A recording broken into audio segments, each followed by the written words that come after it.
पर्यायी पीक. बाबू इथे तुम्ही बाबाचा कष्ट करायचा देव. सुंदर, मी पूर्ण वाचलो, एकदम सुंदर लिहिलं तुम्ही. मी धन्यवाद देतो माझ्या पत्रकार बांधवांना.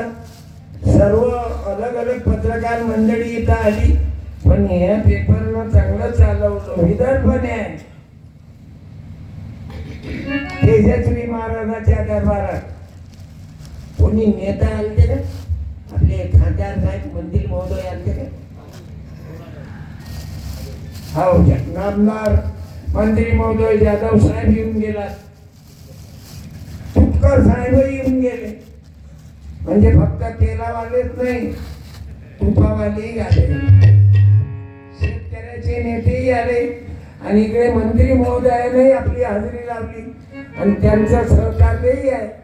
इकडे शिंदे साहेबांचंही बोर्ड दिसलं मला. आणि या देवस्थानला पक्ष येते ते काही नाही, कोणी या बाबा, काँग्रेसवाले या की राष्ट्रवादी वाले या की वंचित वाले या की सत्यपाल या की वारकरी या की बीजेपी या की शिवसेना या की शिंदे गट की ठाकरे गट, शरद पवार गट की अजित पवार गट या, हे कोण्या पक्षात? तेजस्वी बाबाले पक्ष आहे का? महासारखे व्हा, जास्त नोटा जमा करू नका.